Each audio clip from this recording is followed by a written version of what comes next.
Shalom, salam dalam damai sejahtera Tuhan Yesus Kristus, rekan-rekan sekalian. Saat ini adalah bagian yang kedua dari hidup yang berkemenangan. Yang pertama, musuh kita adalah kedagingan atau daging. Yang kedua adalah dunia. Saya membacakan Yohanes 10 ayat 10, pencuri datang hanya untuk mencuri dan membunuh dan membinasakan. Aku datang supaya mereka mempunyai hidup dan mempunyainya dalam segala kelimpahan. Keluaran 3 ayat 8 berbunyi, sebab aku telah turun untuk melepaskan mereka dari tangan orang Mesir dan menuntun mereka keluar dari negeri itu ke suatu negeri yang baik dan luas, yaitu negeri yang berlimpah-limpah susu dan madunya, ke tempat orang Kanaan, orang Het, orang Amori, orang Feris, orang Hewi, dan orang Yebus. Sama seperti bangsa Israel harus mengalahkan musuh-musuhnya, yaitu orang Het, orang Amori, orang Feris, orang Hewi, dan orang Yebus untuk memasuki tanah Kanaan yang berlimpah-limpah susu dan madunya, maka kita sebagai pengikut Kristus untuk hidup dalam berkelimpahan, kita juga harus mengalahkan musuh kita atau musuh-musuh kita. Musuh kita hanya ada 3, kedagingan atau daging, dosa, dan iblis. Daging, dunia, dan iblis. Saat ini kita akan konsentrasi kepada dunia. Saya membagi renungan ini dalam beberapa bagian. Yang pertama, seteru, musuh kita yang kedua. 1 Yohanes 2 ayat 15 sampai dengan 17 mengatakan, janganlah kamu mengasihi dunia dan apa yang ada di dalamnya. Jikalau orang mengasihi dunia, maka kasih akan Bapa tidak ada di dalam orang itu. Sebab semua yang ada di dalam dunia, yaitu keinginan daging dan keinginan mata serta keangkuhan hidup, bukanlah berasal dari Bapa, melainkan dari dunia. Dan dunia ini sedang lenyap dengan keinginannya. Tetapi orang yang melakukan kehendak Allah tetap hidup selama-lamanya. Dunia yang dimaksudkan di sini bukanlah penduduk dunia, karena Yohanes 3 ayat 16 mengatakan karena begitu besar kasih Allah akan dunia ini, sehingga ia mengaruniakan anaknya yang tunggal. Tetapi yang dimaksudkan musuh kita sebagai dunia adalah cara berpikir dunia. Contoh, firman Tuhan mengatakan tidak boleh melakukan hubungan suami istri di luar pernikahan. Dunia mengatakan boleh. Dunia mengatakan boleh untuk aborsi. Firman Tuhan bilang tidak boleh. Dunia mengatakan hubungan sejenis, laki-laki dengan laki-laki, boleh. Perempuan dengan perempuan, boleh. Tetapi firman Tuhan mengatakan tidak boleh. Jadi adalah cara pandang dunia. Ini adalah musuh kita yang kedua. Kemudian sekutu. Yang nomor 2, siapa teman kita?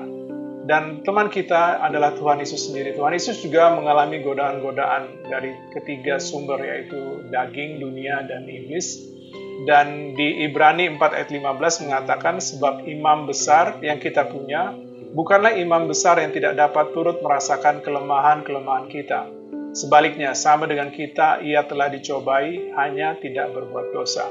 Kemudian teladan Tuhan Yesus dapat kita lihat di Matius 4 ayat 5 sampai dengan 6 dalam menghadapi godaan dari dunia ini.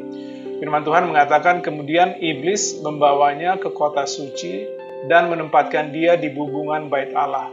Lalu berkata kepadanya, jika engkau anak Allah, jatuhkanlah dirimu ke bawah, sebab ada tertulis mengenai engkau, ia akan memerintahkan malaikat-malaikatnya. Dan mereka akan menatang engkau di atas tangannya supaya kakimu jangan terantuk pada batu. Ini adalah masalah ego, masalah siapa saya. Firman Tuhan mengatakan jika engkau anak Allah. Ini adalah juga masalah dunia. Karena di Yohanes 2 ayat 15-17 mengatakan sebab semua yang ada di dalam dunia, yaitu keinginan daging, egoisme, dan keinginan mata, serta keangkuhan hidup bukanlah berasal dari Bapa. Dan Tuhan Yesus menang menghadapi godaan ini. Apa senjatanya? Nomor 3. Kalau yang pertama tadi adalah seteru, yang kedua sekutu, yang ketiga senjata. Matius 4 ayat 7 berbunyi, Yesus berkata kepadanya, ada pula tertulis, janganlah engkau mencobai Tuhan Allahmu. Sehingga ini menjadi prinsip penting bagi kita, sama seperti menghadapi kedagingan, kita harus menggunakan senjata roh, yaitu firman. Demikian juga menghadapi dunia dengan cara berpikirnya. kita harus menggunakan firman Tuhan. Lalu strateginya apa? Nomor 4, bagaimana kita menghadapi godaan ini, tantangan ini dari dunia?